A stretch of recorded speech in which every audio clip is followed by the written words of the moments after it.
नमस्कार दोस्तों, एक बार फिर से आपका स्वागत है आपके अपने YouTube channel learn from home पर।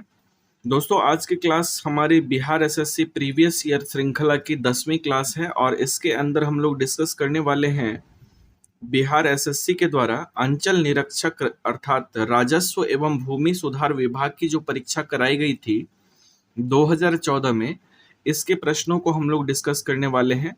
अगर आप चैनल पर पहली बार आए हैं दोस्तों, तो आपसे अनुरोध है कि आप एक बार चैनल की प्लेलिस्ट में जाकर प्रीवियस सारी क्लासेस को कर लें। बिहार एसएससी के 12th लेवल के स्तर पर जो भी वैकेंसी आई हुई है दोस्तों, ये बम्पर वैकेंसी है। इसके लिए आपको प्रीवियस ईयर क्वेश्चन को सॉल्व करना जरूरी है। इसी से आपको अंदाजा होगा कि भविष्य में जो आपके एग्जाम होने वाले हैं उसमें आपसे किस तरह के प्रश्न किए जाएंगे। तो एक बार जरूर चैनल को विजिट करें, चैनल की प्लेलिस्ट को, और आपको निश्चित तौर पर फायदा मिलेगा दोस्तों उससे। और अगर आप पहली बार आए हैं तो चैनल को सब्सक्राइब भी जरूर कर लें दोस्तों। आपके लिए इस तरह की वीडियो डेली बेसिस पर आती रहती है। तो चलिए बिना समय गंवाए इस क्लास को स्टार्ट करते हैं दोस्तों। वीडियो को लाइक जरूर कर लीजिएगा। पहला प्रश्न है, भारत के संविधान को कब अपनाया गया था? भारत के संविधान को अपनाया गया था दोस्तों 26 नवंबर 1949 को। भारत के संविधान को अपनाने की तिथि है, इसको ध्यान में रखिएगा दोस्तों। 26 नवंबर 1949 को भारत के संविधान को अपनाया गया था। भारत के संविधान सभा के अध्यक्ष कौन थे? तो भारत के जो संविधान सभा थी दोस्तों, इसके अध्यक्ष राजेंद्र प्रसाद थे। भारतीय संविधान के 8वीं अनुसूची में किसके बारे में दिया गया है? तो 8वीं अनुसूची जो है दोस्तों आधिकारिक भाषा के बारे में है। इसमें कुल 22 भाषा है, इसको ध्यान में रखिएगा। निर्वाचक मंडल क्या होता है? तो निर्वाचक मंडल होता है राज्यसभा, लोकसभा और विधानसभाओं के निर्वाचित सदस्यों का मंडल।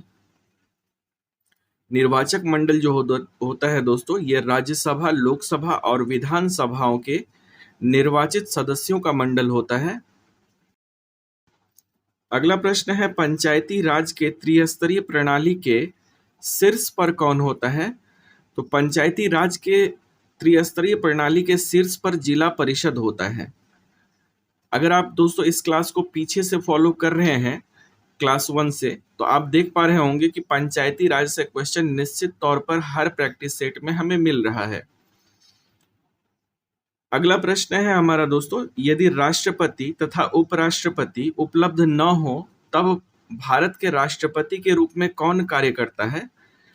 तो ऐसी स्थिति जबकि राष्ट्रपति और उपराष्ट्रपति दोनों ही उपलब्ध न हो, तो वैसे स्थिति में दोस्तों भारत का मुख्य न्यायाधीश भारत के राष्ट्रपति के तौर पर कार्य करता है। अगला प्रश्न है, भारत की संसदीय प्रणाली में कार्यकारी किसके अधीनस्थ होता है? तो भारत की संसदीय प्रणाली में जो है दोस्तों कार्यकारी जो है विधायिका के अधीनस्थ होता है, इसको ध्यान में रखिएगा। अगला प्रश्न है दोस्तों, राज्य सरकार का कार्यकारी प्रमुख कौन होता है? तो राज्य सरकार का कार्यकारी प्रमुख होता है राज्यपाल। स्वतंत्रता के अधिकार के अंतर्गत कितने अधिकारों की गारंटी दी जाती है? तो स्वतंत्रता के अधिकार के अंतर्गत कुल 7 प्रकार के अधिकार की गारंटी दी जाती है। हिमालय में एक छोटा राष्ट्र कौन सा है जो भारतीय संरक्षित है? तो हिमालय में ये भूटान है जो कि भारत के द्वारा संरक्षित है दोस्तों, इसको ध्यान में रखना है। अगला प्रश्न है, भारत का अटॉर्नी जनरल किसके द्वारा नियुक्त किया जाता है? तो भारत का अटॉर्नी जनरल राष्ट्रपति के द्वारा नियुक्त होता है दोस्तों। राष्ट्रपति का वेतन किस फंड से लिया जाता है? तो राष्ट्रपति का जो वेतन होता है यह समेकित फंड से लिया जाता है। कल्याणकारी राज्य की अवधारणा भारतीय संविधान में कहाँ पाया जाता है? कल्याणकारी राज्य की अवधारणा जो है दोस्तों यह नीति निदेशक सिद्धांत में पाया जाता है। सरकारिया आयोग किससे संबंधित है? तो सरकारिया आयोग जो है यह केंद्रीय राज्य संबंधों से संबंधित है। अगला प्रश्न है, संसद की संयुक्त बैठक की अध्यक्षता कौन करता है? तो संसद की संयुक्त बैठक की अध्यक्षता लोकसभा अध्यक्ष करता है। अगला प्रश्न है, कितने सदस्यों को राष्ट्रपति द्वारा राज्यसभा में नामित किया जाता है? तो ये 12 सदस्य होते हैं दोस्तों, जिनको राष्ट्रपति के द्वारा राज्यसभा में नामित किया जाता है। सशस्त्र बलों का सर्वोच्च कमांडर कौन होता है? तो सशस्त्र बलों का सर्वोच्च कमांडर राष्ट्रपति होता है। अगला प्रश्न है, वंदे मातरम की रचना किसके द्वारा की गई है? तो वंदे मातरम की रचना जो है दोस्तों, ये बंकिम चंद्र चटर्जी के द्वारा की गई है। अगला प्रश्न है, त्रिपुरा की राजधानी कहाँ है? त्रिपुरा की राजधानी है अगरतला। ब्रिटिश साम्राज्यवाद के दौरान भारत की धन निकासी का सिद्धांत किसके द्वारा प्रतिपादित किया गया था? तो ये धन निकासी का जो सिद्धांत था दोस्तों, ये दादा भाई नौरोजी के द्वारा प्रतिपादित किया गया था। अगला प्रश्न है, किस राजा के काल में सारनाथ का सिंह शीर्ष स्तंभ पाया गया है? तो ये पाया गया है दोस्तों अशोक के काल में। अशोक के काल में ही सारनाथ का शीर्ष स्तंभ पाया गया है। अगला प्रश्न है, वैदिक देवता इंद्र किसके देवता थे? तो इंद्र जो है दोस्तों, यह वर्षा एवं मेघ गर्जन के देवता हैं। रेडक्लिफ लाइन किन राष्ट्रों के बीच एक सीमा रेखा है? तो रेडक्लिफ रेखा जो है दोस्तों, यह भारत और पाकिस्तान के मध्य की सीमा रेखा है। अगला प्रश्न है, रोटरी भाप इंजन का आविष्कार किसने किया? तो रोटरी भाप इंजन का आविष्कार जेम्स वाट ने किया है। अगला प्रश्न है, भारत का राष्ट्रीय फूल क्या है? तो भारत का राष्ट्रीय फूल है दोस्तों कमल। भारत में सर्वोच्च वीरता पुरस्कार कौन सा है? तो भारत का जो दोस्तों सर्वोच्च वीरता पुरस्कार है, यह परमवीर चक्र है। अगला प्रश्न है, द्रोणाचार्य अवार्ड किसको दिया जाता है? दोस्तों द्रोणाचार्य अवार्ड जो है, यह खेल प्रशिक्षक जो कोच होते हैं खेल के, उनको दिया जाता है। अगला प्रश्न है, विश्व की प्रथम महिला प्रधानमंत्री कौन थी? तो विश्व की जो प्रथम महिला प्रधानमंत्री थी दोस्तों, यह श्रीमाओ भंडार नायके थी। ये क्वेश्चन रिपीटेड है दोस्तों, पिछले वाले सेट में भी आया हुआ था। अगर आपने उस क्लास को देखा है तो आपको पता होगा कि ये क्वेश्चन रिपीट हो चुका है। तो इस तरह से रिपीटेड भी होता है दोस्तों, और इसी के अकॉर्डिंग अगले एग्जाम में क्वेश्चन बनते हैं। अगला प्रश्न है, कौन भारत की प्रथम महिला मुख्य न्यायाधीश थी? तो ये भारत की पहली महिला मुख्य न्यायाधीश थी लीला सेठ। अगला प्रश्न है, प्रधानमंत्री जनधन योजना का मुख्य उद्देश्य क्या है? तो प्रधानमंत्री जनधन योजना जो है दोस्तों, इसका उद्देश्य है देश में हर गरीबों को एक बैंक खाता उपलब्ध कराना। कौन सी पहली महिला जिम्नास्ट को राष्ट्रमंडल में पदक मिला? तो ये है दोस्तों दीपा कर्माकर। इनको जो है राष्ट्रमंडल में पदक मिला है, और यह जो है पहली महिला जिम्नास्ट है, इसको ध्यान में रखिएगा। कौन से महाद्वीप में इबोला के प्रकोप से अधिक मौत हुआ है? तो ये मौतें जो हुई हैं दोस्तों, अफ्रीका महाद्वीप में हुई है। इबोला के प्रकोप से सर्वाधिक मौत हुई है। अगला प्रश्न है, प्रसिद्ध पुस्तक आनंद मठ किसके द्वारा लिखी गई है? तो आनंद मठ लिखी गई है दोस्तों बंकिम चंद्र चटर्जी के द्वारा। अगला प्रश्न है, परती परिकथा किनके द्वारा लिखी गई है? तो परती परिकथा जो है दोस्तों, यह फणीश्वर नाथ रेणु के द्वारा लिखी गई है।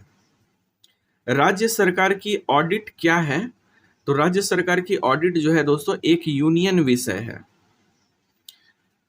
संविधान के उल्लंघन के लिए राष्ट्रपति के खिलाफ महाभियोग की कार्यवाही कहां शुरू किया जा सकता है? तो राष्ट्रपति के खिलाफ जो महाभियोग की कार्यवाही है, यह संसद के किसी भी सदन, लोकसभा या राज्यसभा में शुरू की जा सकती है। अगला प्रश्न है, बिहार लोक सेवा आयोग के अध्यक्ष और सदस्यों की नियुक्ति कौन करता है?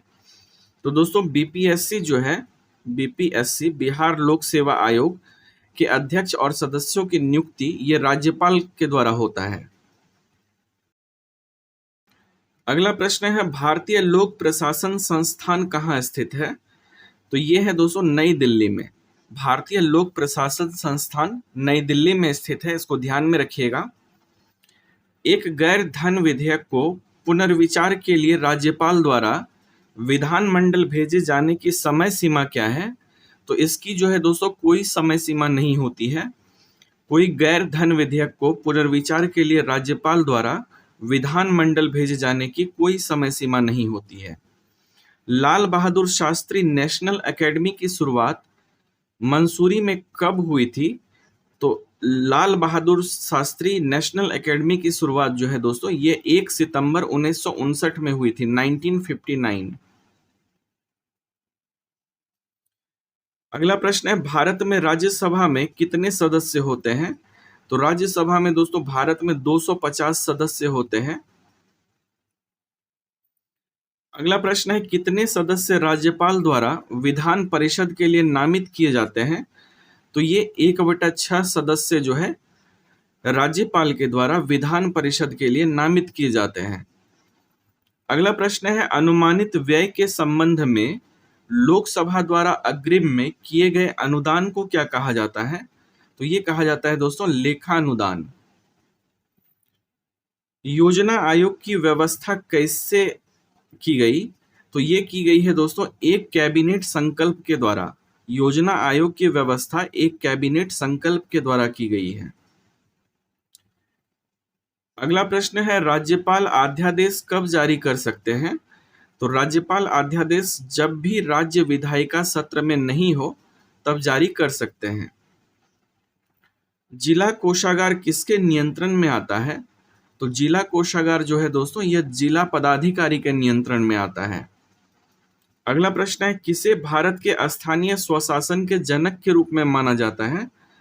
तो भारत के स्थानीय स्वशासन के जनक के रूप में लॉर्ड रिपन को माना जाता है। अगला प्रश्न है, ग्राम स्वराज की अवधारणा की कल्पना किसने की थी? तो ये की थी दोस्तों महात्मा गांधी ने। ग्राम स्वराज की अवधारणा की कल्पना महात्मा गांधी ने की थी। किस वर्ष पंचायती राज में महिलाओं के लिए आरक्षण में 50% की वृद्धि हुई थी? तो ये वृद्धि की गई थी दोस्तों 2006 ईस्वी में। महिलाओं के लिए पंचायती राज में 50% आरक्षण की व्यवस्था की गई थी 2006 में, इसको ध्यान में रखिएगा। अगला प्रश्न है, लोक प्रशासन का जनक किसे माना जाता है? तो लोक प्रशासन का जनक जो है दोस्तों ये वुड्रो विल्सन को माना जाता है। अगला प्रश्न है, लोक प्रशासन के कार्य में दबाव समूहों की क्या भूमिका है? तो ये जो है दोस्तों सेक्टोरल हित के लिए भूमिका निभाते हैं।